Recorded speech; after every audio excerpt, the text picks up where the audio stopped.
ഒരേ കഥാപാത്രങ്ങൾ തന്നെ പല കഥകളിൽ, പല നോവലുകളിൽ പ്രത്യക്ഷപ്പെടുന്നത് സാധാരണയുള്ള രീതിയല്ല. മലയാളത്തിൽ ആ സമ്പ്രദായം ആദ്യമായി കൊണ്ടുവന്ന എഴുത്തുകാരൻ വൈക്കം മുഹമ്മദ് ബഷീറാണ്. സ്ഥിരം കഥാപാത്രങ്ങൾ പല കഥകളിൽ, പല നോവലുകളിലായി പ്രത്യക്ഷപ്പെടുക. അങ്ങനെ ഒറ്റ നായകൻ എന്നുള്ള സങ്കല്പത്തിന് പകരം ചെറിയ കഥാപാത്രങ്ങളുടെ, മൈനർ ക്യാരക്ടേഴ്സിൻ്റെ ഒരു വലിയ പ്രപഞ്ചം ബഷീർ സൃഷ്ടിച്ചിട്ടുണ്ട്. ആ വലിയ മനുഷ്യർ ചെറിയ മനുഷ്യരാണെങ്കിലും വലിയ മനുഷ്യരായി വായനക്കാരുടെ മനസ്സിൽ പാർപ്പുറപ്പിച്ച ആ ചെറിയ കഥാപാത്രങ്ങളുടെ ഒരു വലിയ നിര തന്നെയുണ്ട്. അതിനകത്ത് നമുക്ക് വളരെ പരിചിതരാണ്. ഇന്നും അവരെല്ലാം, ബഷീർ നമ്മുടെ ജീവിതത്തിൽ നിന്ന് അപ്രത്യക്ഷനായി എങ്കിലും ആ കഥാപാത്രങ്ങൾ എപ്പോഴും നമ്മുടെ ഒപ്പം ഉണ്ട്. ആനവാരി രാമൻ നായരും പൊൻകുരിശ് തോമയും മാത്രമല്ല, തുരപ്പൻ അവറാനും മണ്ടൻ മുത്തപ്പയും സൈനബയും എട്ടുകാലി മമ്മൂഞ്ഞുമെല്ലാം ഇപ്പോഴും മലയാളിയുടെ ഒപ്പം സഞ്ചരിച്ചു കൊണ്ടേയിരിക്കുന്നു. ഇവരെല്ലാം ഒത്തുചേരുന്ന അസാധാരണമായ ഒരു നോവൽ ബഷീർ എഴുതിയിട്ടുണ്ട്. അത് 1952 മാതൃഭൂമി ആഴ്ചപ്പതിപ്പിൽ പ്രസിദ്ധീകരിച്ച സ്ഥലത്തെ പ്രധാന ദിവ്യൻ ആണ് ആ കൃതി. സ്ഥലം എന്ന സ്ഥലത്താണ് ആ കഥ നടക്കുന്നത്. സ്ഥലം ഭൂമിയുടെ നടുമധ്യമാകുന്നു എന്നാണ് ബഷീർ പറയുന്നത്. ആ സ്ഥലത്തിൻ്റെ നടുമധ്യമാണ് കടുവാക്കുഴിക്കുന്ന്. ആ പ്രദേശത്തിന് ചുറ്റുമാണ് ഈ സംഭവങ്ങൾ മുഴുവൻ അരങ്ങേറുന്നത്. അവിടുത്തെ പ്രധാന കഥാപാത്രങ്ങളാണ് ആനവാരിയും രാമൻ നായരും തുരപ്പൻ അവറാനും ഡൈവർ പപ്പുണ്ണിയും എട്ടുകാലി മമ്മൂഞ്ഞും സൈനബയും ചാത്തങ്കേരി മനക്കലെ 2 നമ്പൂതിരിമാരും എല്ലാവരും അടങ്ങുന്ന ലോകം. സ്ഥലത്ത് 2212 മനുഷ്യരുണ്ട് എന്ന് ബഷീർ പറയുന്നു. ബഷീർ ഈ കഥയിലെ ഒരു കഥാപാത്രമാണ്. ബഷീർ എന്നല്ല, വിനീതനായ ചരിത്രകാരൻ എന്നാണ് അദ്ദേഹം സ്വയം പേരിട്ടിരിക്കുന്നത്. ആ ചരിത്രകാരൻ പറയുന്നു 2212 പേരുള്ള ഈ സ്ഥലത്തെ ഈ 12 പേരിൽ ആ രണ്ട് ആനകളാണ് ചാത്തങ്കേരി മനക്കലെ കൊച്ചുനീലാണ്ടനും പാറക്കുട്ടിയും. പിന്നെ 2500ഓളം വരത്തന്മാരുമുണ്ട്. ഈ വരത്തന്മാരെന്ന് പറയുന്നത് പുറത്തു നിന്ന് ചന്ത ദിവസം വന്നെത്തുന്ന ആളുകളാണ്. അതിനകത്ത് ഈ പാമ്പുകളിക്കാരനായ വീരപാണ്ഡ്യ പണ്ടാരം, അദ്ദേഹത്തിൻ്റെ മകൾ ലച്ചി പണ്ടാരം, മിസ് ലച്ചി പണ്ടാരം എന്നാണ് ബഷീർ പറയുക. ഇവരെല്ലാവരും ഉൾപ്പെടുന്നു. പിന്നെ സ്ഥലത്തെ 2 പോലീസ് മൂരാച്ചികൾ, ഇവരെല്ലാവരും ഉൾപ്പെടുന്നു. സ്ഥലം വിദേശ സർക്കാരിനോട് യുദ്ധം പ്രഖ്യാപിച്ച ജനതകളുടെ ഒരു കേന്ദ്രമാണ്. ഈ തമാശകൾ മുഴുവൻ ബഷീർ പറയുന്നത് 1950കളിലെ കേരള രാഷ്ട്രീയത്തിൻ്റെ പശ്ചാത്തലത്തിലാണ്. സ്ഥലത്തെ പ്രധാന ദിവ്യൻ്റെ കഥ സംഗ്രഹിക്കുക അത്ര എളുപ്പമല്ല. കാരണം ഓരോ അധ്യായത്തിലും ഓരോ സംഭവങ്ങളുണ്ടാകുന്നു. ഒരു കേന്ദ്രീകൃതമായ കഥയോ അനുക്രമമായി വികസിക്കുന്ന ആദിമധ്യാന്തക്രമത്തിൽ വികസിക്കുന്ന ഒരു കഥയോ ഈ നോവലിനില്ല. അത്തരം കഥ പറച്ചിൽ സമ്പ്രദായത്തെ തന്നെ ബഷീർ ലംഘിക്കുകയും എപ്പിസോഡിക് സ്ട്രക്ചർ കൊണ്ടുവരികയുമാണ് ഈ നോവലിൽ ചെയ്തത്. സ്ഥലത്തെ ഈ ദിവ്യന്മാരായ ഈ ആളുകളെല്ലാം ഉണ്ടെങ്കിലും അധികമൊന്നും പുറത്തിറങ്ങാത്ത ഒരു കുന്നിലെ ഗുഹയിൽ താമസിക്കുന്ന ഒരു ദിവ്യൻ കൂടിയുണ്ട്. അദ്ദേഹം ആണ് സ്ഥലത്തെ പ്രധാന ദിവ്യൻ. കണ്ടംപറയൻ എന്ന് പറയുന്ന മഹാജ്ഞാനിയായ മനുഷ്യനാണ്. അദ്ദേഹം കുളിക്കാറില്ല, പല്ല് തേക്കാറില്ല. വല്ലപ്പോഴുമൊക്കെ ആളുകൾ കൊണ്ടു ചെല്ലുന്ന കാഴ്ചദ്രവ്യങ്ങൾ കൊണ്ട് മാത്രം ജീവിക്കുന്നു. അത് മൂങ്ങ, കരിമ്പൂച്ച, ഇതൊക്കെയാണ് പ്രധാന നിവേദ്യങ്ങൾ. അദ്ദേഹം മനുഷ്യർക്ക് ആർക്കും ഇല്ലാത്തൊരു ഭാഷയിൽ ചില ശബ്ദങ്ങൾ പുറപ്പെടുവിക്കും. അതിലൂടെ ചില ദർശനങ്ങൾ നൽകും. ആ അരുളപ്പാടുകളെ ചെല്ലുന്ന ആരാധകർ വ്യാഖ്യാനിച്ച് അദ്ദേഹം ഇന്നതാണ് ഉദ്ദേശിച്ചത് എന്ന് പറയും. ഇങ്ങനെയുള്ള ഒരു വിചിത്ര ലോകമാണ് സ്ഥലം. ആ സ്ഥലത്തെ പ്രധാന ജന്മിമാരാണ് ചാത്തങ്കേരി മനക്കലെ 2 നമ്പൂതിരിമാർ. ഈ നമ്പൂതിരിമാരിൽ ശങ്കരൻ നമ്പൂരിപ്പാട് എന്ന് പറഞ്ഞ അനുജൻ നമ്പൂരിപ്പാട് എതിര് പറയും. എന്തിനും എതിര് മാത്രമേ അദ്ദേഹം പറയൂ. എതിരൻ എന്നാണ് അദ്ദേഹം അറിയപ്പെടുന്നത് തന്നെ. ഇതിലെ പ്രധാന കഥ ഇതാകുന്നു. ഈ കഥാപാത്രങ്ങളെല്ലാം ചെറുകിട മോഷണം, അടിപിടി ഇതെല്ലാം നടത്തി ഇങ്ങനെ കഴിയുകയാണ്. ഈ അടിപിടികളെക്കുറിച്ച് സ്ഥലത്തുള്ളവർ പറയുന്നത് ലോക സമാധാനത്തിന് വേണ്ടിയാണ് ഞങ്ങൾ അടിപിടി നടത്തുന്നത്. പണ്ട് മുതലേ സമാധാനപ്രിയരാണ് സ്ഥലവാസികൾ. അപ്പോൾ ആ സ്ഥലവാസികളെ നേരിടുന്നത് വിദേശ സർക്കാരാണ്. വിദേശ സർക്കാരിൻ്റെ പ്രതിനിധികളാണ് അവിടെയുള്ള 2 പോലീസ് മൂരാച്ചികൾ. ഈ പോലീസ് മൂരാച്ചികൾ സ്ഥലത്ത് അന്യായമായി ഇടപെടുന്നതിനാൽ ഇടയ്ക്കിടയ്ക്ക് പോലീസ് സ്റ്റേഷൻ ആക്രമിക്കാൻ പോവുക.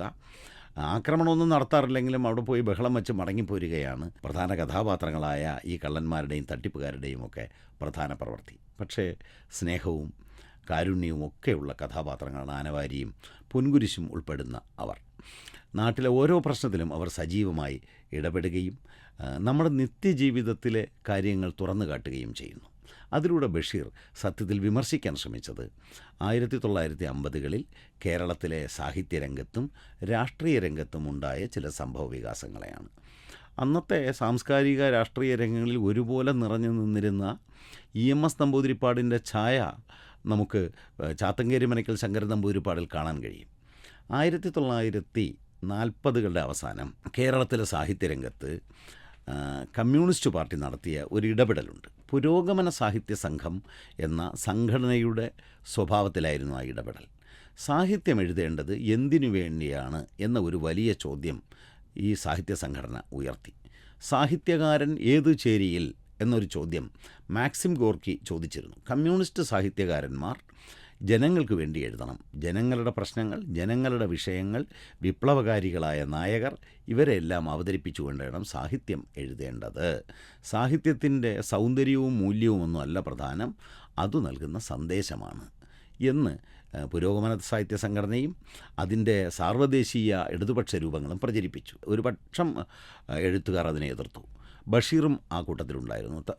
ഒരു കാലത്ത് പുരോഗമന സാഹിത്യ സംഘത്തിൻ്റെ ഒപ്പം നിന്ന MP പോളും തകഴി ശിവശങ്കരപ്പിള്ളയും പോലും അതിനെ എതിർത്തു. അന്നത്തെ സാംസ്കാരിക രംഗത്ത് മുഴങ്ങിക്കേട്ട ഈ വിപ്ലവ വായാടിത്തരത്തിൻ്റെയും സാഹിത്യകാരൻ എന്ന ഏതു ചേരിയിലെന്ന ചോദ്യത്തെയും കളിയാക്കിക്കൊണ്ടാണ് ബഷീർ സ്ഥലത്തെ പ്രധാന ദിവ്യൻ എഴുതിയത്. ഏത് ചേരിയിലെന്ന ചോദ്യം ഈ കള്ളന്മാർ പോലീസ് മൂരാച്ചിയുടെ ചേരിയിലോ വിദേശ സർക്കാരിൻ്റെ ചേരിയിലോ നാട്ടുകാരുടെ ചേരിയിലോ എന്ന് ചോദിക്കുന്നുവെന്ന വ്യത്യാസം മാത്രമേ ഉള്ളൂ. യഥാർത്ഥത്തിൽ പുരോഗമന സാഹിത്യത്തിൻ്റെ പേരിൽ കേരളത്തിൽ നടന്ന സാഹിത്യ ചർച്ചകളുടെ വിമർശനവും പരിഹാസവുമാണ് ബഷീർ ഈ നോവലിൽ നിർവഹിച്ചത്. ഇതുപോലെ തന്നെ ആണ് ഈ നോവലിലെ ഓരോ കഥാപാത്രവും അന്നത്തെ രാഷ്ട്രീയത്തിൻ്റെ മറ്റ് ചില വശങ്ങൾ കൂടി ക്യാരിക്കേച്ചറൈസ് ചെയ്യുന്നുണ്ട്. അവ ക്യാരിക്കേച്ചറുകളാണ്. അക്കാലത്തെ രാഷ്ട്രീയത്തിലെ പ്രധാനപ്പെട്ട ഒരു വാദമായിരുന്നു ഇന്ത്യ ലോകത്തിന് സ്വാതന്ത്ര്യാനന്തരം ഇന്ത്യയിലുണ്ടായ ഒരു ദേശീയതാവാദ വ്യവഹാരത്തിൻ്റെ ഭാഗമായിട്ട് ഇന്ത്യ ലോകത്തിന് വെളിച്ചം കാണിച്ചു കൊടുക്കുന്ന, സമാധാനത്തിന് വേണ്ടി നിൽക്കുന്ന ചേരിചേരാ പ്രസ്ഥാനത്തിൻ്റെ വക്താവാണെന്നുള്ള നെഹ്റുവിയൻ വാദം ഉണ്ടായിരുന്നു. ഭാരതം ലോകത്തിന് ആത്മീയതയുടെയും സമാധാനത്തിൻ്റെയും വഴി കാണിച്ചു കൊടുക്കുന്നു.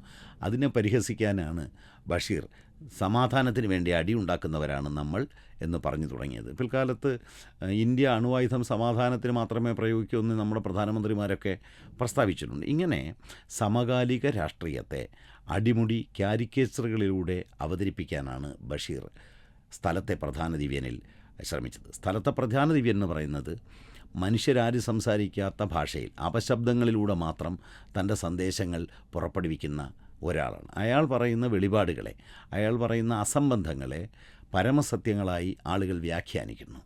ഇതാണ് ഈ നോവലിലൂടെ അദ്ദേഹം നടത്തിയ ഏറ്റവും പ്രധാനപ്പെട്ട സാമൂഹ്യ വിമർശനം. അതിലൂടെ നാട്ടിലെ തട്ടിപ്പുകൾ, കൊച്ചു കൊച്ചു പിണക്കങ്ങൾ, മോഷണങ്ങൾ ഇവയെല്ലാം ഈ നോവലിൽ വളരെ വിശദമായി കടന്നു വരുന്നുണ്ട്. ഈ നോവൽ യാദൃച്ഛികമായി ഉണ്ടായതല്ല, മറിച്ച് അതിനു മുമ്പ് തന്നെ ബഷീർ ഇത്തരം കഥാപാത്രങ്ങളെ സൃഷ്ടിക്കാൻ ശ്രമിച്ചിരുന്നു. മുച്ചീട്ടുകളിക്കാരൻ്റെ മകൾ എന്ന നോവലിലാണ് മണ്ടൻ മുത്തപ്പയും സൈനബയും തമ്മിലുള്ള പ്രേമം ആദ്യമായി പ്രത്യക്ഷപ്പെടുന്നത്. 1948 വളരെ കുറച്ച് പേജ് മാത്രം, ഏതാണ്ട് കഷ്ടിച്ച് 40 പേജ് മാത്രമുള്ള മുച്ചീട്ടുകളിക്കാരൻ്റെ മകൾ പുറത്തു വരുന്നത്.